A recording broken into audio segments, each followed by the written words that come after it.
Pull up a satellite image of the United States at night and focus your attention on California. What you see will surprise you. Welcome. Here we break down geography, history, and culture. And in this video, we're explaining why so few Americans live along the eastern half of California. Along California's Pacific edge, you'll see an almost continuous ribbon of illumination. Los Angeles creates a sprawling web of light covering thousands of square miles. The San Francisco Bay region forms another dense cluster to the north. With close to 40 million residents, California has nearly more people than Canada. But here's where it gets strange. Look east, past the coastal cities, past the Central Valley. The lights simply disappear. Eastern California is vastly dark, stretching to Nevada. We're talking about a region where Imperial County in the southeast has roughly the same land area as Connecticut and Rhode Island combined, yet it holds fewer than 180,000 residents. Those two northeastern states? Nearly 5 million people. So what's driving this extraordinary imbalance? Why does one of America's largest states concentrate virtually all its residents along a narrow western corridor, while leaving the other half of California almost completely abandoned? The answer lies in a geographic feature, specifically a 400-mile wall of solid rock that serves as both the state's greatest asset and its most unforgiving divider. Let me introduce you to the most important character in California's story, the Sierra Nevada mountain range. This isn't just another mountain range. The Sierra Nevada is a fortress wall stretching 400 miles from north to south and 50 to 80 miles wide. We're talking about a geological barrier that contains Mount Whitney at 14,505 feet, the highest peak in the contiguous United States, plus over 500 additional peaks exceeding 12,000 feet. But elevation alone doesn't tell the story. What makes the Sierra Nevada so influential is its role as a massive atmospheric dam, a concept meteorologists call orographic lift. Picture this process. Weather systems form over the Pacific and move eastward, laden with moisture. When these air masses encounter the Sierra Nevada, they have nowhere to go but up. As the air rises, it cools rapidly. Cool air cannot hold as much water vapor as warm air, so the moisture condenses and falls as precipitation. The western face of these mountains receives huge amounts of precipitation. For instance, areas around Mammoth Mountain regularly see 400 to 500 inches of snowfall in a winter season. In some years, snow accumulation can reach depths of 30 or 40 feet, with ski resorts measuring snowpacks reaching above second-story windows. This creates what geographers call the windward side, perpetually wet, relatively temperate, and extraordinarily fertile. Rivers flow abundantly. Forests thrive. The giant sequoias, some over 3,000 years old, exist almost exclusively on these western slopes because the conditions are perfect for their survival. But air masses don't simply stop at mountain peaks. They continue over the crest and descend the eastern slopes. Here's where the story takes a harsh turn.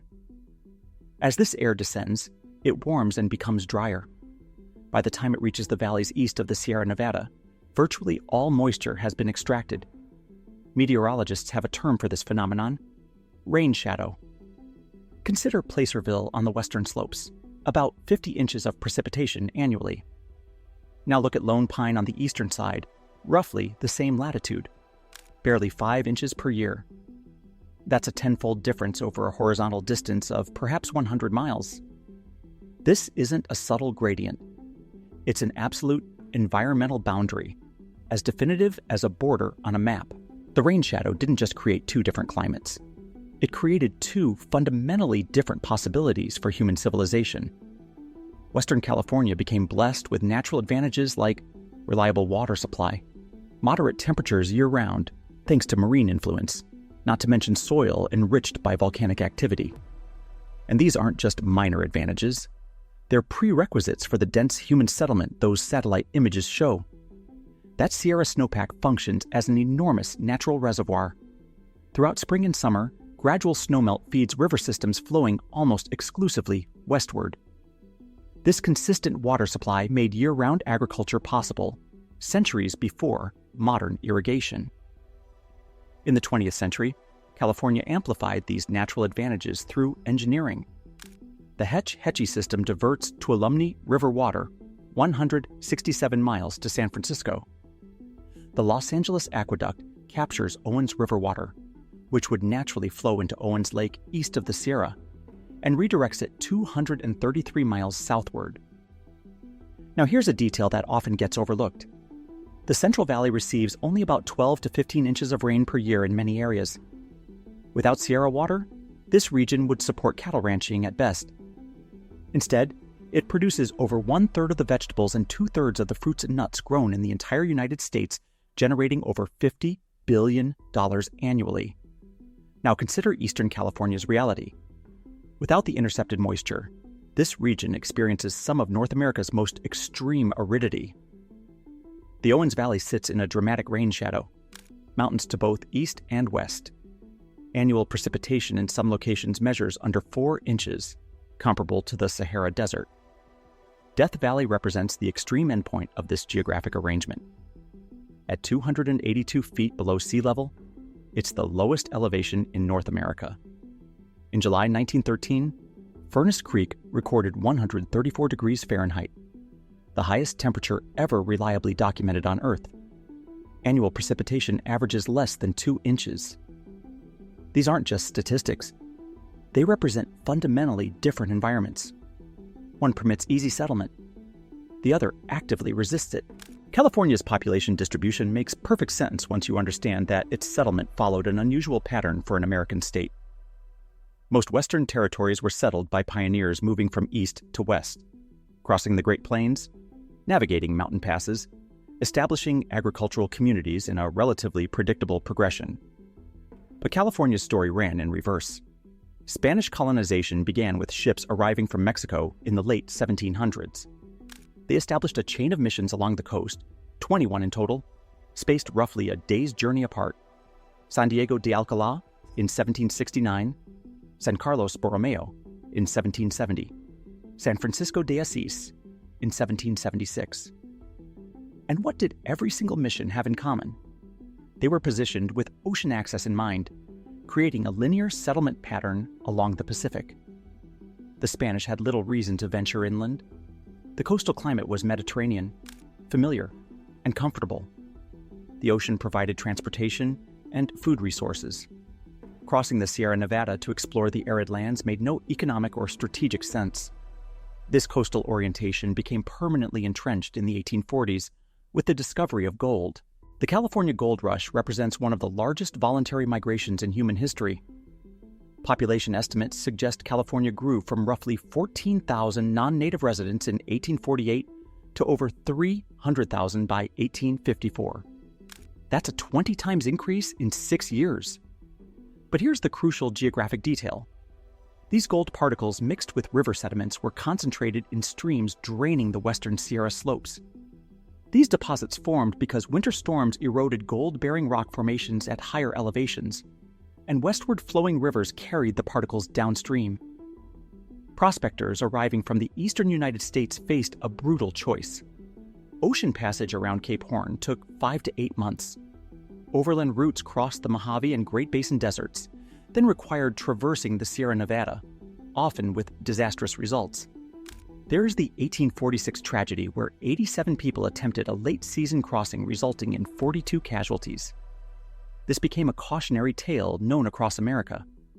Eastern California wasn't a destination. It was an obstacle to survive. San Francisco became the primary entry point for maritime arrivals.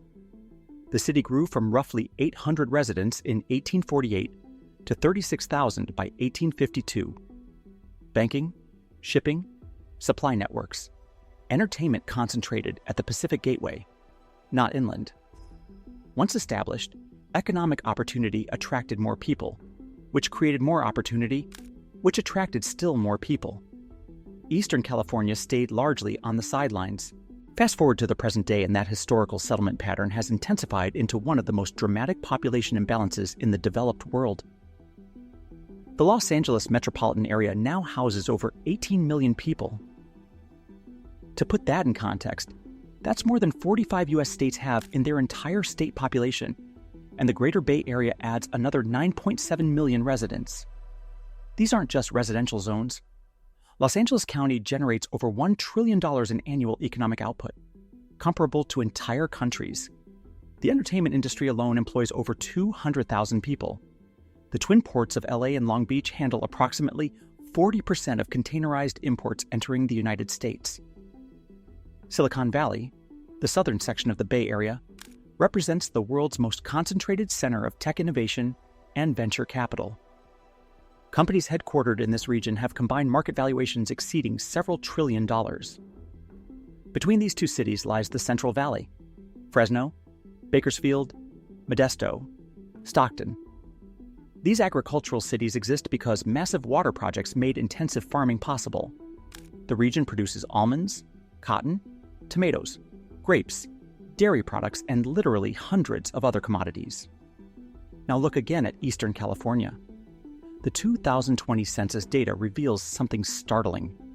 If you total up every county along California's eastern border, from Modoc in the north down to Imperial in the south, you get approximately 3.2 million residents across an area larger than Pennsylvania. But even that figure misleads. The vast majority of Eastern region residents live in areas that are really extensions of coastal cities. Riverside and San Bernardino counties contain most of the population, but these are outskirts where people commute daily toward Los Angeles because coastal housing became unaffordable. Remove that suburban spillover, and the true Eastern California, like the Mojave Desert, the Owens Valley, the northeastern plateau, holds perhaps 200 to 300,000 people scattered across a large span of land. What economy exists in these remote areas? Well, tourism accounts for a significant portion. Visitors come for Mammoth Mountain skiing, Lake Tahoe recreation, Death Valley's landscapes, or Joshua Tree National Park's unique desert ecology. These are destination sites people visit precisely because they're empty and extreme. The federal government controls enormous tracts for military purposes. Edwards Air Force Base sprawls across more than 300,000 acres in the Mojave Desert. Naval Air Weapons Station China Lake covers an additional 1.1 million acres. These installations exist here because it's ideal for testing weapons and aircraft where mishaps won't harm civilians. Perhaps the most sobering historical example is Manzanar War Relocation Center. During World War II, the government imprisoned Japanese Americans at this camp in the Owens Valley. The location was chosen specifically for its isolation and harsh conditions, a place where prisoners could be hidden away from the rest of society. California presents as a unified state on the map, but geography tells a more honest story. This is fundamentally two separate regions that happen to share borders and a government. The Sierra Nevada created this division well before humans arrived. It established which areas would receive abundant water and which would remain arid. It determined which slopes would support forests and which would become desert. It decided where rivers would flow and where they wouldn't. When Spanish explorers, gold rush prospectors, and modern corporations made location decisions, the mountain range made the choices for them.